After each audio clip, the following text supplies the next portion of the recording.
సదాశివసమారంభాం శంకరాచార్యమధ్యమాం అస్మదాచార్యపర్యంతాం వందే గురుపరంపరాం.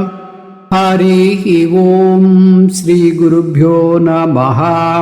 హరి ఓం. సద్దర్శనంలో 5వ శ్లోకం పూర్తి చేసుకున్నాం. ఆ శ్లోకాన్ని మరొక్కసారి పునర్విమర్శ చేసుకుని ముందుకు పోదాం. సత్యం మృషా వా చిదిదం జడం వా దుఃఖం సుఖం వేతి ముదా వివాదః అదృష్టలోకా నిరహం ప్రతీతిః నిష్టా వికల్పా పరమాఖిలేష్ట.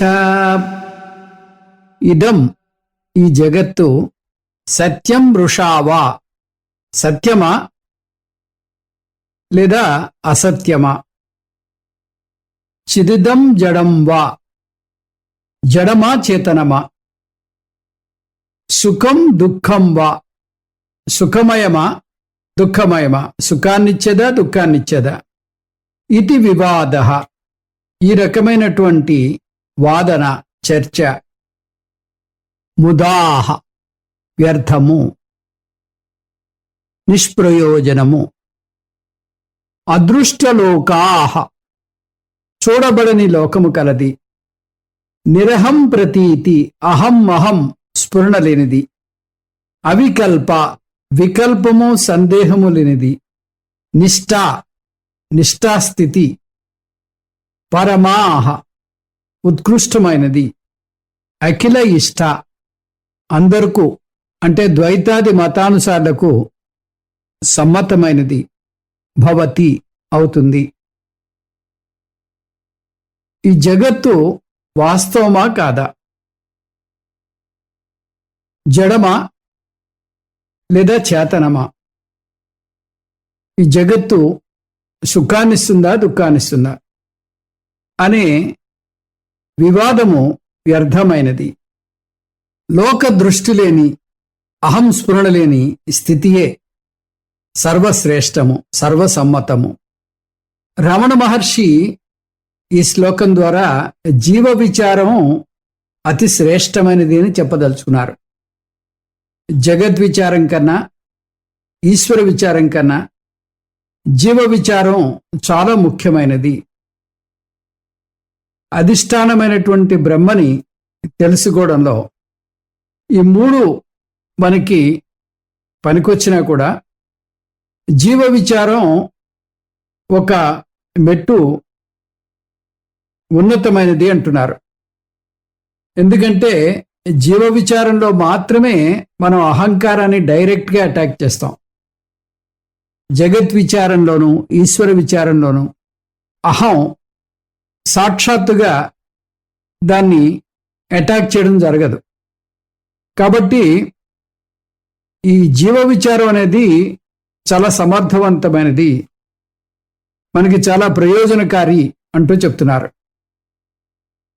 అందుకే చాలామంది వేదాంతులు చాలా ఏళ్ళు ఆ వేదాంత అధ్యయనం చేసినా కూడా ఆ అహంకారాన్ని నిర్మూలన చేసుకోని కారణంగా వారు ఆ పొందవలసినటువంటి ఆనందాన్ని పొందలేకపోతున్నారు. సంసారం ఆ అహంకార నిర్మూలన జరిగినప్పుడు ఉండదు, అది కూడా పూర్తిగా నిర్మూలనమైపోతుంది. సంసారం అహంకారంతో మిళితమై ఉంటుంది. అహంకారం ఉన్నంత వరకు సంసారం తప్పదు. ఈ అహంకారం అనేది మనకి తెలియకుండానే మనలో ప్రవేశిస్తూ ఉంటుంది. ముఖ్యంగా ఈ వేదాంత అధ్యయనంలో అన్నీ సమసిపోతాయి కానీ అహంకారం సమసిపోదు. అహంకారాన్ని మనం నిర్మూలన చేయకుండా ఎంత విద్యని సేకరించినా కూడా ఎంత అధ్యయనం చేసినా కూడా అహంకారం కొనసాగుతున్నంత వరకు వివాద ముదా అని చెప్పారు. ఇదం వివాద ముదా. ఇదం అంటే ఈ జగత్తుకు సంబంధించినటువంటి విచారం అంతా కూడా అది వ్యర్థము, నిష్ప్రయోజనము. ఎందువల్ల నిష్ప్రయోజనము? అది అహంకారాన్ని రూపుమాపట్లేదు. జగద్విచారం అంటే ఈ సృష్టి ప్రకరణం ఇవన్నీ చదువుతాం. చదివి ఈ సృష్టి ప్రకరణం ఎలా వచ్చింది అని, అసలు సృష్టి జరగలేదు, ఇదంతా మనం ఆ యుక్తిపరంగా ఆ శాస్త్రాన్ని మనం అందుకుని వాటి విషయాల లోతుల్లోకి వెళ్తాం. దానిలో ఉండేటటువంటి విషయం అర్థమవుతుంది. కానీ అహంకారం మాత్రం అలా పదిలంగానే ఉంటుంది, ఇంకా పెరుగుతుంది కూడా. నాకు ఇవన్నీ తెలిసాయి, మిగతా వాళ్ళకి ఇవి తెలియదు, నేను ఉన్నతమైన వాడిని అని ఆ రకమైనటువంటి గర్వం పెరిగి అహంకారం ఇంకా పెరగడానికి అవకాశం ఉంది. అందుకని అహంకార నిర్మూలనమే అహం అహం అని, కేవలం ఆ అహం అనేటటువంటి ఆ స్ఫురణ, అహంకారం లేని అహం స్ఫురణ మాత్రమే పరమనిష్ట అంటున్నారు. ఆ అహం స్ఫురణ అంటే నేను సత్ చిత్ ఆనందాన్ని, నేనే ఆత్మను అని ఆ బ్రహ్మీభావంలో నిలబడ్డాం. గురువులు ఎలా చెప్తారంటే, ఆ రసగుల్లా తయారు చేసి దాన్ని ఆ పంచదార పాకంలో దాన్ని వేసి రోజో 2 రోజులు దాన్ని అలాగా వదిలేస్తారు. వదిలేస్తే ఆ రసగుల్లా ఆ పంచదార పాకాన్ని పూర్తిగా పీల్చుకొని అది చాలా తీపిగా తయారవుతుంది. ఆ మాదిరిగా ఈ అహం పూర్తిగా ఆ సచ్చిదానంద పరమాత్మలో లయమై ఆ సత్ చిత్ ఆనందమే నా స్వరూపము అని ఆ సుప్త చేతనంలో ఎప్పుడైతే ఈ నిష్ట నిలిచిందో, అప్పుడు ఆ అవికల్పము అంటే ఎటువంటి భాగాలు లేని, ఎటువంటి విభజన లేనటువంటి ఆ పరమాత్మను, ఆ సచ్చిదానంద పరమాత్మను దర్శించేటటువంటి అవకాశం ఉంటుంది. ఆ నిష్టనే, అటువంటి స్థితినే, అటువంటి నిష్టనే అఖిలానిష్ట అని రమణులు చెప్తున్నారు. ఇటువంటి నిష్ట మనకి అహంకార నిర్మూలన వల్ల జరుగుతుంది. ఈ నిర్మూలన వల్ల నాకు అధిష్టానం గురించి పూర్తి అవగాహన ఉంటుంది. కానీ ఇక్కడ ఉండేటటువంటి నానాత్వం మారిపోదు. నానాత్వం పూర్తిగా మాయం కాదు. నానాత్వంలోనే ఉంటాను, నానాత్వంతోనే వ్యవహారం చేస్తూ ఉంటాను. కానీ నా జ్ఞాన నేత్రం ఆ అధిష్టానాన్ని దర్శిస్తూ ఉంటుంది. అక్కడ అలా సముద్రము, నురుగు, బుడగలు అన్నీ కనిపిస్తూనే ఉంటాయి. కానీ వాటికి అధిష్టానంగా ఉన్నటువంటి నీటిని దర్శిస్తూ ఉంటాను. ఆభరణాలన్నీ ఎదురుగుండానే ఉంటాయి, కానీ ఆ స్వర్ణ దర్శనం నాకు దొరుకుతూ ఉంటుంది.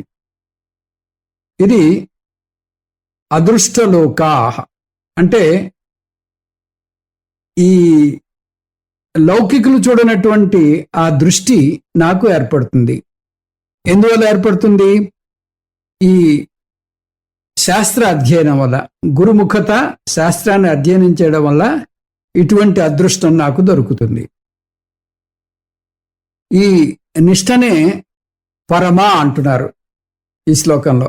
ఇది చాలా ఉన్నతమైనటువంటి నిష్ట, అఖిల నిష్ట అని కూడా చెప్తున్నారు.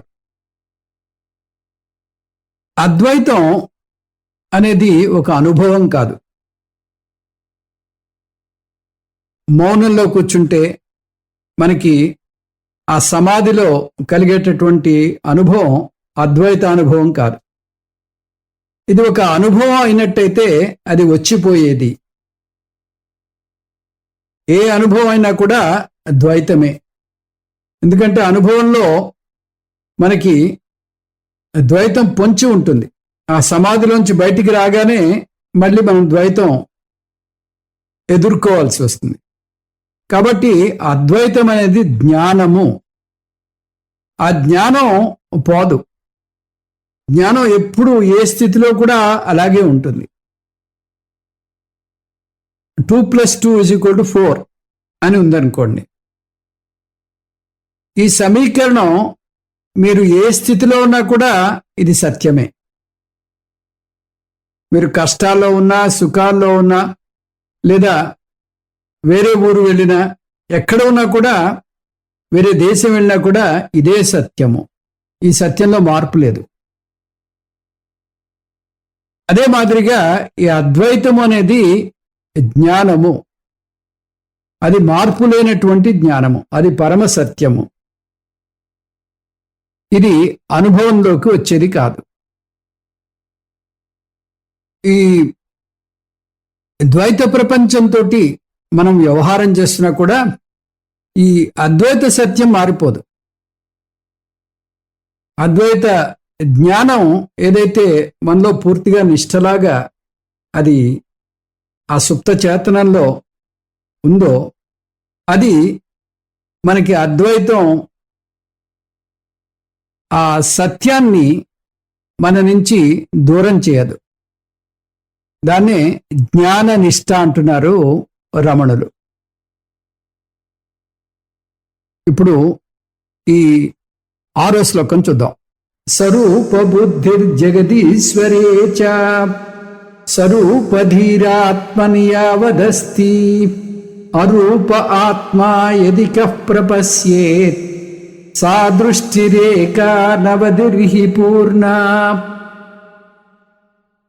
యావత్ ఎంతవరకు, ఆత్మని అంటే ద్రష్టయందు స్థూల సూక్ష్మాది శరీరాల్లో ఒకదాంచే పరిమితమైన ద్రష్టయందు అంటే ఆత్మయందు స్వరూపధి రూపము గలది, ఆత్మ రూపము గలది అనేటటువంటి ఒక తప్పు భావనతోటి, తప్పు బుద్ధితోటి అస్థి ఉన్నట్టయితే, తావత్ అంతవరకు జగతి జగత్తునందు ఈశ్వరేచ ఈశ్వర్ని యందు స్వరూప బుద్ధి జగత్తు రూపసహితము, ఈశ్వరుడు సగుణము రూపసహితము అని బుద్ధి భవతి ఉంటుంది. ఆత్మ అంటే ఆత్మ అరూపయది రూపరహితము శరీరరహితమైనచో కహ ఎవడు పశ్యేత్ చూచునో అప్పుడు ద్రష్ట ఎక్కడుంటాడు? ద్రష్ట ఉండడు. ఎందుకంటే సా ఆ దృష్టి అంటే ఆ చిత్స్వరూపిణి అయినటువంటి ఆ దృష్టి ఏకా ఒకటై అఖండమై అనవధిహి అనంతమై పూర్ణ అంతటా నిండి ఉంటుంది. ఆత్మకు శరీరం ఉంది, మనస్సుంది, బుద్ధి ఉంది అనేటటువంటి ఆ భావన కొనసాగుతున్నంత వరకు ఈ జగత్తుకు ఈశ్వరునకు శరీరం ఉంది అనే బుద్ధి తప్పదు. ఆత్మ శరీర రహితమైతే, ఆత్మ శరీర రహితంగా చూసేవారికి అంటే ద్రష్టకి ఆ చిత్స్వరూపిణి అయినటువంటి దృష్టే అఖండమైన అనంతమైన సర్వత్రా నిండి ఉంటుంది. అంటే మనం చూసేటటువంటి దృష్టి బట్టి మనని మనం చూసేటటువంటి దృష్టి, మిమ్మల్ని మీరు ఎలా చూసుకుంటున్నారో దాన్ని బట్టే మీకు జగత్తు ఈశ్వరుడు కూడా కనిపిస్తాడు. ఇది దీని సారం. అంటే మీరు ఈ దేహేంద్రియ మనోబుద్ధులతో మమేకమై నేను ఇదిగో ఈ జీవుణ్ణి, ఈ దేహం నాది, ఈ బుద్ధి నాది, ఈ మనస్సు నాది అని దాంతో మమేకమైనంత వరకు ఈ జగత్తు నానాగానే కనిపిస్తుంది. ఈశ్వరుడు నానాగానే కనిపిస్తాడు. ఆ ఈశ్వరుడు పరిమితుడుగానే, జగత్తు పరిమితంగానే కనిపిస్తుంది. అలా కాకుండా నేను ఈ శరీరాన్ని కాదు,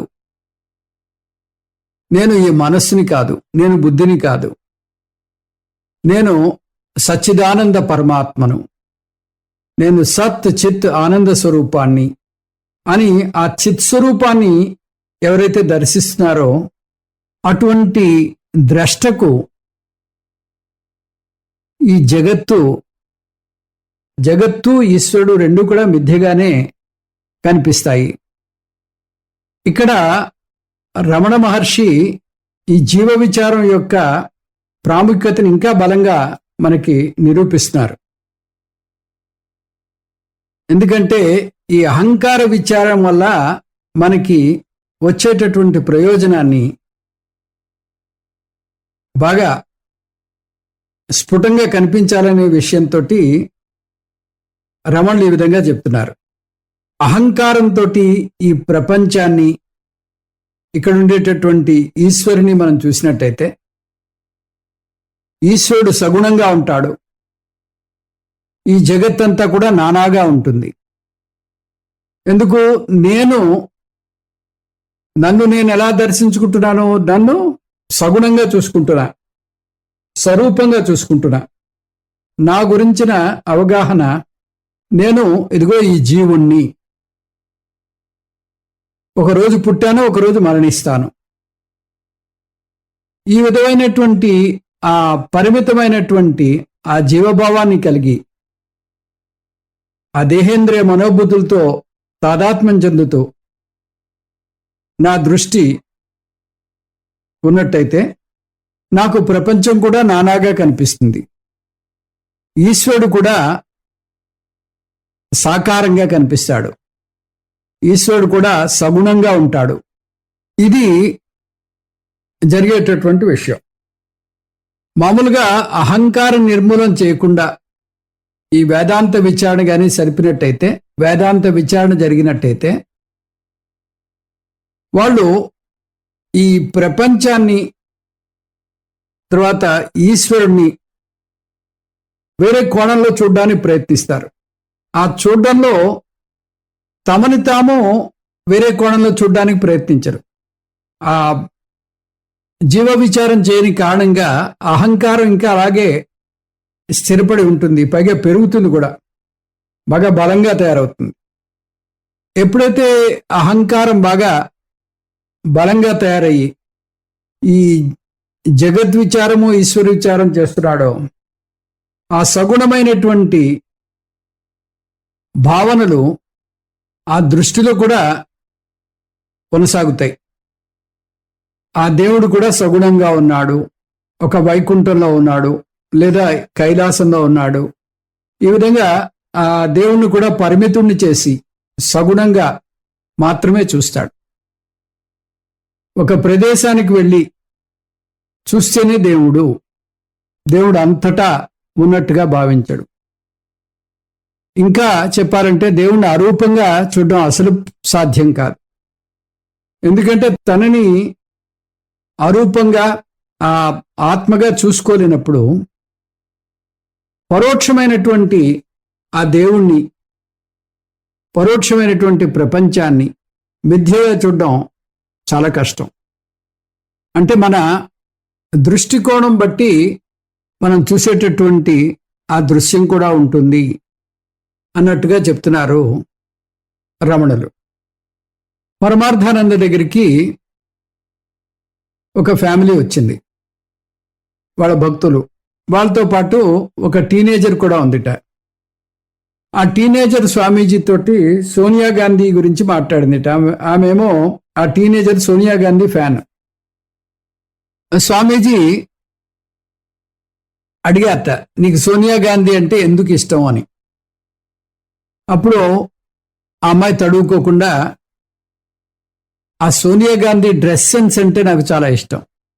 ఆవిడ కట్టుకునేటటువంటి ఆ చీర కట్టు, అది నన్ను చాలా ముగ్ధురాల్ని చేస్తూ ఉంటుంది. ఆవిడ చీర కట్టుకోవడంలో ఆవిడే సాటి. ఇలాగా ఆ అమ్మాయి చాలా తన్మయత్వంతో చెప్తోంది. వాళ్ళ అమ్మతోటి అంటుందిట, నువ్వు హిందూయిజం అని ఊరికే చెప్తూ ఉంటావు, కానీ నీకు ఆ సోనియా గాంధీ కట్టుకునే ఆ చీరకట్టు నీకు రాదు. నేను ఒకవేళ చీర కట్టుకోవాల్సి వస్తే ఆ సోనియా గాంధీని కన్సల్ట్ చేస్తాను అంటూ చెప్పింది. అంటే ఆమె దృష్టి ఆ వయసులో ఉండేటటువంటి దృష్టి, పెద్దవాళ్ళకి అటువంటి దృష్టి ఉంటుంది. ఆ వయసులో ఉండేటటువంటి ఆ దృష్టి కేవలం ఆ ఆరో కోశం మీద ఉంది అంటున్నారు స్వామీజీ. మనకి 5 కోశాలు ఉన్నాయి, ఆరో కోశం దుస్తులు. ఆ ఆరో కోశం మీద పూర్తిగా స్థిరపడిపోయింది. తన ఆరో కోశం మీద స్థిరపడిపోయింది కాబట్టి ఎదుటివాడి ఆరో కోశం చూస్తాడు. తను ఎలా చూసుకుంటున్నాడో ఎదుటివాడిని కూడా అలాగే చూస్తాడు. ఒక బాడీ బిల్డర్ ఉన్నాడు అనుకోండి, ఎదుటివాడి బాడీ చూస్తాడు. వాడి కండలు ఎలా ఉన్నాయి అని ఆ ఎదుటివాడి బాడీని చూస్తూ ఉంటాడు. ఆ మాదిరిగా మిమ్మల్ని మీరు ఎలా చూసుకుంటున్నారో, మీరు చాలా పొడుగ్గా ఉంటే ఎదుటివాడు పొడుగా పొట్ట అనే విషయం మీకు బాగా మీ మైండ్లోకి వస్తూ ఉంటుంది. ఇంతకీ ఈ అమ్మాయితో మాట్లాడుతూ స్వామీజీ చెప్పారు తమాషాగా, ఆ తర్వాత పేపర్లో ఎప్పుడు సోనియా గాంధీని చూసినా నా దృష్టి ఆవిడ చీర మీదకి పోతుంది అని స్వామీజీ హాస్యంగా చెప్పారు. ఈ విధంగా మన దృష్టి ఎలా ఉందో ఆ దృష్టి బట్టే మన గురించి మనం ఎలా ఆలోచిస్తూ ఉంటామో అదే విధంగా అదే దృష్టితో ఈ ప్రపంచాన్ని, ఈశ్వరుని కూడా చూస్తూ ఉంటాం. అందుకని మనం ఈ పరిమితత్వాన్ని స్వీకరించినట్టయితే జగత్తుని, తర్వాత ఈశ్వరుని కూడా పరిమితుడిని చేసేస్తాం. అంటే ఇగో నేను ఈ భక్తుణ్ణి, నేను తండ్రిని, నేను తల్లిని, ఈ విధమైనటువంటి ఈ పాత్రలతోటి సచ్చిదానంద పరమాత్మనైన నేను నా యొక్క ఆ పూర్ణత్వాన్ని దర్శించలేకపోతున్నాను. అందుకని ఈ పాత్రలన్నీ ఎలా ఉంటాయంటే ఒక చీపుర్ని అలంకరించినట్టుగా ఉంటాయి అంటున్నారు స్వామీజీ. చీపుర్ని ఎంత అలంకరించినా కూడా దానికి అందం రాదు, చీపురే. కాబట్టి జీవుడు, ఈ కింద స్థాయికి దిగిపోయినటువంటి ఆ జీవుడు, అతనికి ఏది చేర్చినా కూడా ఆ ఉన్నతత్వం రాదు. ఎంత గొప్ప పదవి ఇచ్చినా కూడా, ఎంత గొప్ప విజయాన్ని సాధించినా కూడా ఆ సచ్చిదానంద పరమాత్మ కాలేడు. అందుకని ఈ అహంకారం ఉన్నంతకాలం, అంటే ఈ భావన ఉన్నంతకాలం, ఈ నేను ఇగో ఈ అహంకార పూరితమైనటువంటి జీవుణ్ణి అనేటటువంటి బుద్ధి ఉన్నంతకాలం ఆ జగత్తు కూడా స్వరూపంగానే కనిపిస్తుంది, జగత్తు కూడా నానాగానే కనిపిస్తుంది, ఈశ్వరుడు కూడా స్వరూపంగానే ఉంటాడు. జగతి స్వరూప బుద్ధి స్యాత్ అంటే ఈ జగత్తంతా కూడా స్వరూపంగా ఉంటుంది, నానాగా కనిపిస్తూ ఉంటుంది, సగుణంగా కనిపిస్తూ ఉంటుంది. ఈశ్వరుడు కూడా ఆ నిర్గుణమైనటువంటి సచ్చిదానంద పరమాత్మ అయినటువంటి ఈశ్వరుడు సగుణంగా కనిపిస్తాడు. దానివల్ల అతనికి ఆ భయము తప్పదు. ఎక్కడ అభయం ఉంటుందో ఆ అభయం ఉండే చోట భయాన్ని దర్శిస్తూ ఉంటాడు. అభయే భయదర్శినః అంటారు. ఈ ఈశ్వరుని, జగత్తుని స్వరూపంగా చూడడం వల్ల అభయాన్ని దర్శించడానికి బదులుగా భయాన్ని దర్శిస్తున్నాడు. అభయాన్ని దర్శించి ఆ మరణాన్ని స్వీకరిస్తున్నాడు. అంటే మనం చెప్పుకున్నాం, ఒక చైను, ఈ విభజన ఉన్నంతకాలం మనకి సంసారము తప్పదు, సంసారం ఉన్నంతకాలం ఇదిగో ఈ మరణం తప్పదు అని చెప్పాం. అంటే ఈ ఏకత్వాన్ని దర్శిస్తే మరణం పోతుందా అంటే శరీరానికి మరణం ఉంటుంది, శరీరానికి జ్ఞానం వచ్చినా మరణం ఉంటుంది, జ్ఞానం లేకపోయినా మరణం ఉంటుంది. కానీ ఈ శరీరం కన్నా ఉన్నతంగా ఎదిగాడు కాబట్టి, ఆ సత్ చిత్ ఆనంద స్వరూపం అని తెలుసుకున్నాడు కాబట్టి ఈ మరణం అనేది కేవలం ఒక ఈ దుస్తుల్ని వదిలినట్టుగా భావిస్తాడు. ఆ మరణ భయం అనేది ఉండదు. అది దీని ఉద్దేశం. ఈ నిర్గుణమైనటువంటి ఆ సచ్చిదానంద పరమాత్మ అయినటువంటి ఆ అహం అది ఆ సుప్త చేతనంలో, ఆ భావన సుప్త చేతనంలో ఉన్నట్టయితే ఆ సంసార నివృత్తి జరుగుతుంది. అప్పుడే అరూప ఆత్మ అన్నారు.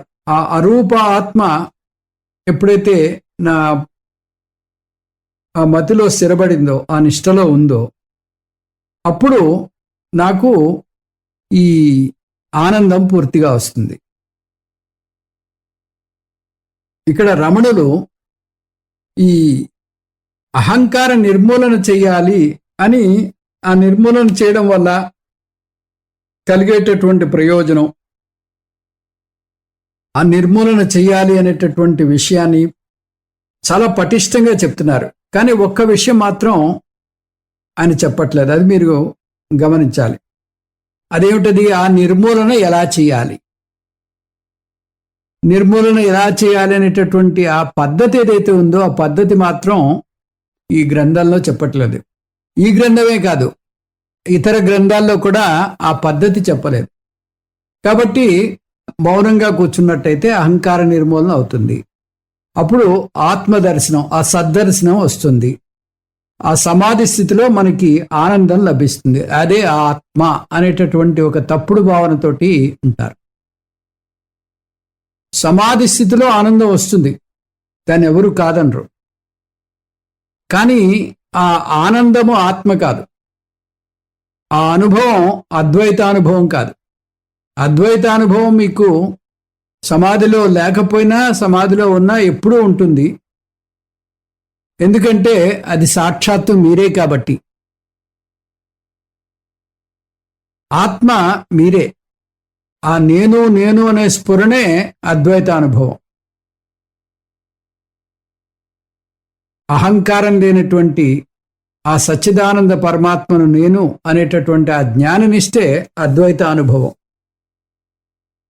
ఎప్పుడైతే ఈ నిష్టలో ఉన్నారో, ఆ నిష్ట, ఆ జ్ఞానం మీకు ఆ సుప్త చేతనలో స్థిరమైందో, దానివల్ల ఈ త్రిపుటి పూర్తిగా నశించిపోతుంది. పూర్తిగా నశించిపోతుందంటే ఆ భావనలో ఇంకా ఉండదు. త్రిపుట్లో వ్యవహారం చేస్తున్నారు, కానీ త్రిపుటి వల్ల మీకు ఎటువంటి ప్రాబ్లము ఉండదు. అయితే ఈ మొత్తం విషయానంతా కూడా గురుముఖత శాస్త్రాన్ని మీరు అందుకోవాలి. మనం ఈ శాస్త్రాన్ని పూర్తిగా ఉపనిషత్తులు భగవద్గీత నేర్చుకుంటున్నాం, బ్రహ్మసూత్రాలు నేర్చుకున్నారు. అందువల్ల మీకు ఈ విషయం చాలా ఈజీగా స్ఫురిస్తుంది. అదే ఈ అవగాహన లేకుండా ఈ అహంకార నిర్మూలన చేయాలి, అహంకార నిర్మూలన చేయాలి అంటే అది ఎలా నిర్మూలన చేయాలని ఇందులో చెప్పలేదు. కాబట్టి అది మౌనంగా కూర్చుంటే మీకు ఆ నిర్మూలనం అయిపోతుంది. సమాధిలోకి వెళ్తే అహంకార నిర్మూలనం అయిపోతుంది అనేటటువంటి ఒక భావన ఏర్పడేటటువంటి ప్రమాదం ఉంది.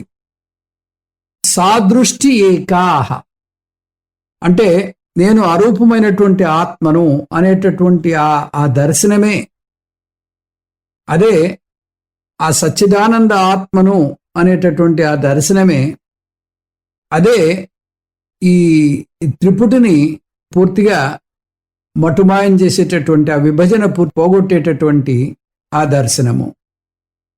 అంటే నేనే ఆత్మను అనేటటువంటి ఆ దర్శనం వల్ల ఈ జగత్తు కూడా ఆ సచ్చిదానంద పరమాత్మే, ఈశ్వరుడు కూడా సచ్చిదానంద పరమాత్మే.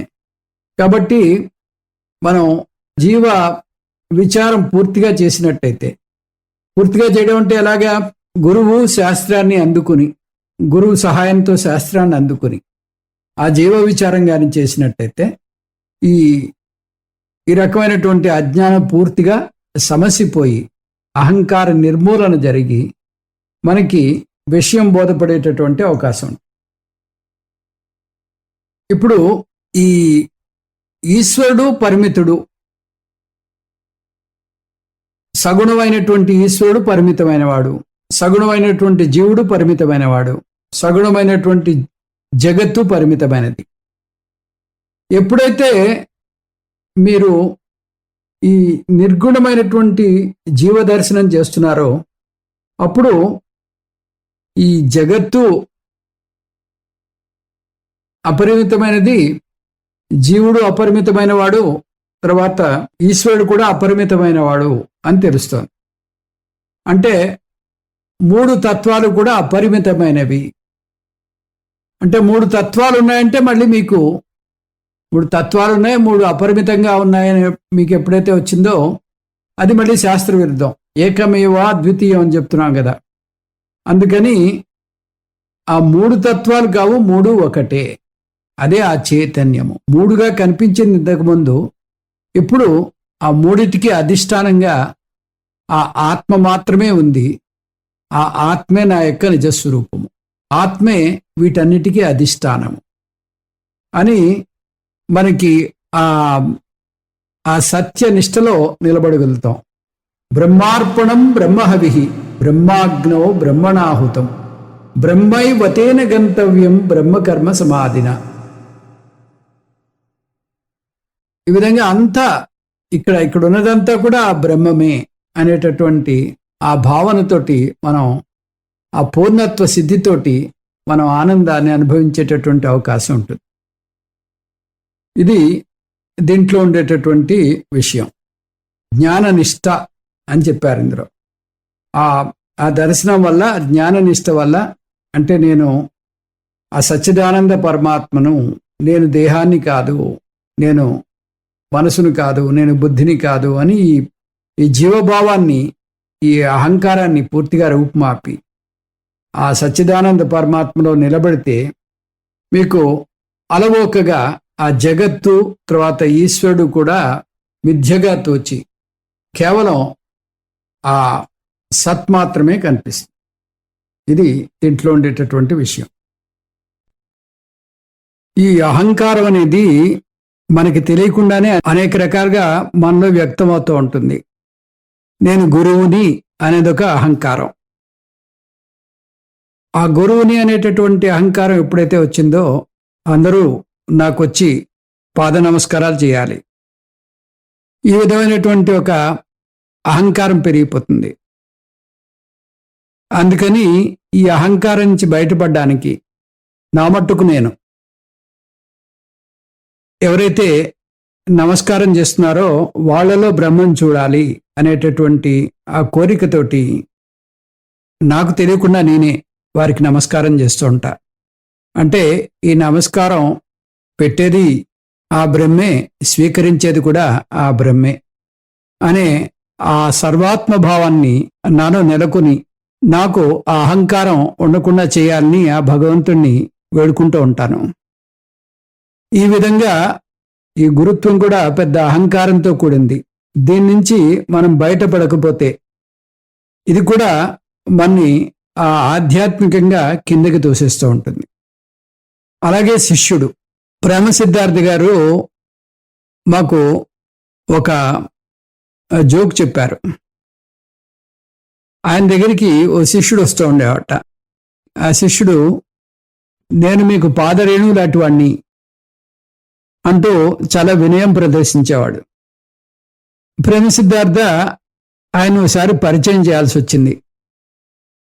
పరిచయం చేయడానికి ఆయన ఏం చేశారంటే, ఇదిగో ఈయన నా పాదరేణువు అండి అని పరిచయం చేశారు. అంతే, మళ్ళీ కనిపిస్తే ఒట్టు ఆ శిష్యుడు.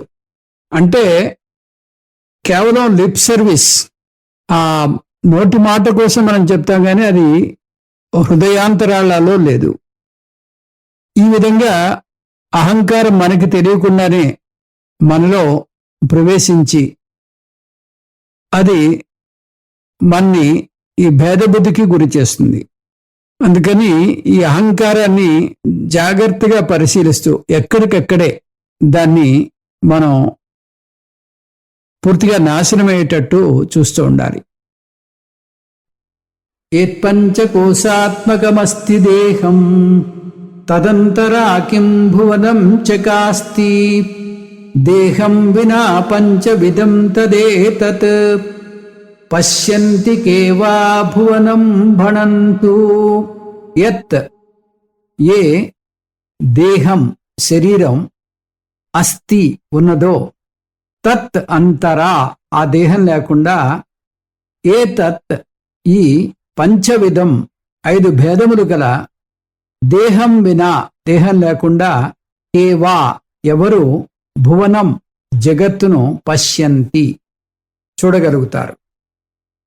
భువనం జగత్తును పశ్యంతి అంటే చూచుచున్నారు. భణంతు భణంతు అంటే చెప్పుచున్నారు. పంచకోశాత్మకమైన దేహం లేకుండా ప్రపంచం ప్రకాశింపదు. అంటే ప్రపంచం ఉంది అనే అనుభవమే ఉండదు. ఈ దేహం లేకపోతే ప్రపంచం మీకు ఎక్కడ కనిపిస్తుంది? దేహం ద్వారానే కదా మనకి ఈ ప్రపంచం అనుభవంలోకి వచ్చేది. ఈ పంచకోశాత్మకమైనటువంటి దేహం కానీ లేనట్టయితే ఈ ప్రపంచం లేదు, ఈశ్వరుడు లేదు. అందుకని ఈ పంచకోశాత్మకమైన దేహం లేకుండా ఎవరు ప్రపంచంతో వ్యవహారం చేయలేరు. ఇదే విషయాన్ని ఇంకా కొనసాగిస్తున్నారు.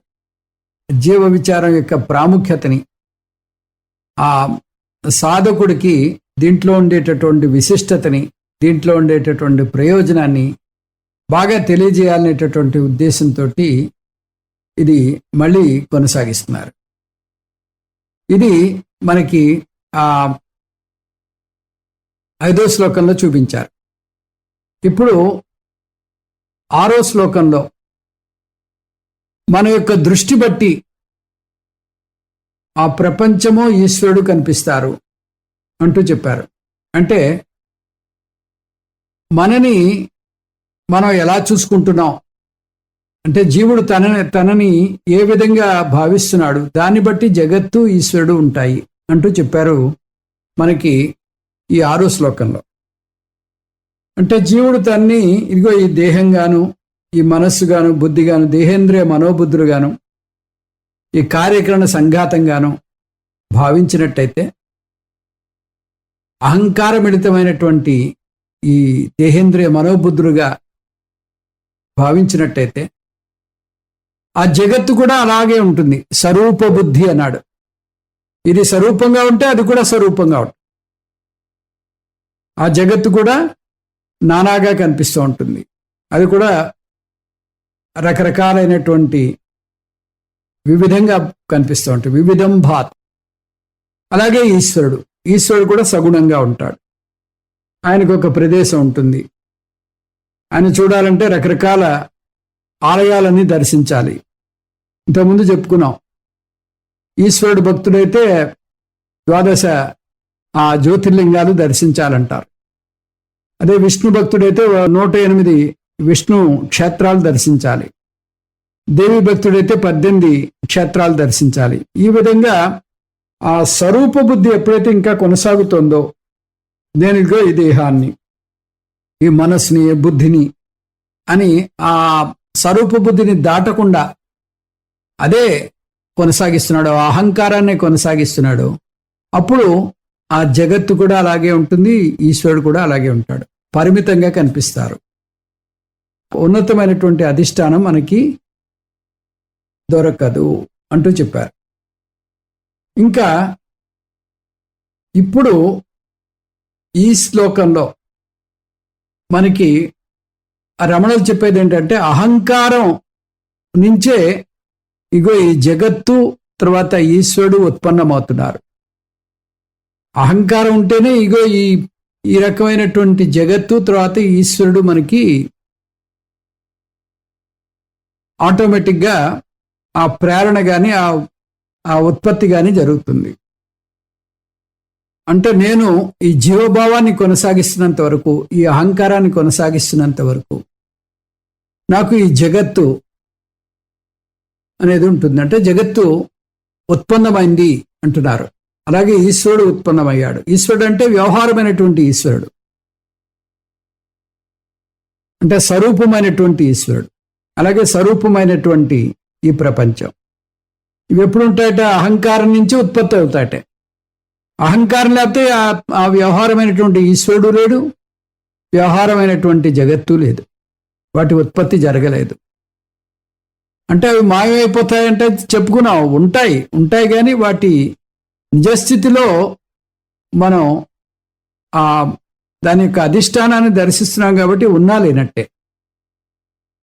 ఈశ్వరుడు గురించి చూద్దాం. ఈశ్వరుడు అంటే ఏంటి? జగత్ కారణం. జగత్తుని ఆ ఈశ్వరుడు సృష్టించాడు కాబట్టి జగత్ కారణం ఈశ్వరుడు. జగత్తు కార్యము. జగత్తే లేదంటున్నాం. అహంకారం లేకపోతే జగత్తే లేదు. జగత్తే లేదంటే మరి ఏముంది అంటే ఆ సత్ చిత్ ఆనందము అదొకటే ఉంది. అహం మాత్రమే ఉంది. నేను భక్తుడనై ఉన్నాను. ఇంతకుముందు చెప్పుకున్నాం. భక్తుడనై పదం తీసేస్తే నేను ఉన్నాను. నేను అనేది చిత్, ఉన్నాను అనేది సత్. సత్ చిత్ ఆనందం ఇది మాత్రమే ఉంటుంది. నేను జ్ఞానినై ఉన్నాను. ఆ జ్ఞానినైన పదం తీసేయండి. నేను ఉన్నాను. నేను చిత్, ఉన్నాను సత్. ఈ విధంగా ఈ కేవలం అహం అనేటటువంటి ఆ స్ఫురణ మాత్రమే మిగులుతుంది. ఆ అహం అనేది కేవలం అహం ఉన్నట్టయితే అప్పుడు ఈ జగత్తు లేదు, ఈశ్వరుడు. జగత్తు కార్యం. కార్యమే లేదంటే కార్యాన్ని సృష్టించినటువంటి కారణం కూడా ఉండదు. అందుకని ఈశ్వరుడు కూడా ఉండడు. ఈ విధంగా అదే భువనం చకాస్తి అంటున్నాడు. భువనం చకాస్తి అంటే ఈ దేహ అభిమానం ఎప్పుడైతే లేదో, భువనం చకాస్తి, దేహ అభిమానం లేకపోతే ఇంకా ఈ ప్రపంచం ఎక్కడుంది? ప్రపంచం అనేది లేదు. ఎప్పుడైతే మీ నిజస్థితిలో మీరున్నారో, ఆ అరూపమైనటువంటి ఆత్మలో మీరు నెలకొని ఉన్నారో, అప్పుడు ఆ దేహాభిమానం పూర్తిగా తొలగిపోయిందో అప్పుడు మీకు ఈ ప్రపంచము లేదు. ఈ దేహాభిమానం ఎప్పుడు వస్తుంది? ఆ ఉన్నతమైన స్థితి నుంచి దిగజారిపోతే. ప్రపంచం అంటే ఈ ఉన్నతమైనటువంటి ఆ పరమాత్మ, ఆ సచ్చిదానంద పరమాత్మ అవతారం తీసుకుని కిందకి దిగుతాడు. ఆ కిందకి దిగడాన్ని అవతరణము అంటాం. అదే జీవుడు దిగితే దాన్ని అవతరణము అని అనరు, దాన్ని జన్మ అంటారు. ఆ జన్మ ఎందువల్ల వస్తుంది? అజ్ఞానం వల్ల జరుగుతుంది. భగవంతుడు అజ్ఞానం వల్ల దిగడు. భగవంతుడు ఒక పర్పస్ కోసం ఇగో ఈ కింద స్థాయికి దిగి ఆ ధర్మరక్షణ, దుష్ట శిక్షణ, ఆ ధర్మ పరిత్రాణము అవన్నీ చేస్తారు. ధర్మ పరిరక్షణ అవన్నీ చేస్తాడు. అందుకని ఆ భగవంతుడు కింద స్థాయికి దిగడాన్ని అవతారము అంటారు. మనిషి దాన్ని జన్మ అంటారు. ఈ విధంగా ఈ దేహ అభిమానం పోయినట్టయితే అప్పుడు అహంకారం అనేది లేదు. ఈ పంచకోశాత్మకమైనటువంటి దేహం పూర్తిగా అది మిథ్యగా తోసివేయబడింది. ఇప్పుడు చూడండి, పంచకోశాత్మకమైనటువంటి దేహము అంటే ఆ శాస్త్రాన్ని అధ్యయనం చేయకపోతే పంచకోశాలంటే ఏం తెలుస్తాయి? దాన్ని మిథ్యగా తోసివేయడం అంటే ఏం తెలుస్తుంది అంటే ఈ ప్రొసీజర్ తెలియాలి, ఈ పద్ధతి తెలియాలి. అహంకారం నిర్మూలన చేస్తే మనకి ఏం జరుగుతుందో చెప్పారు.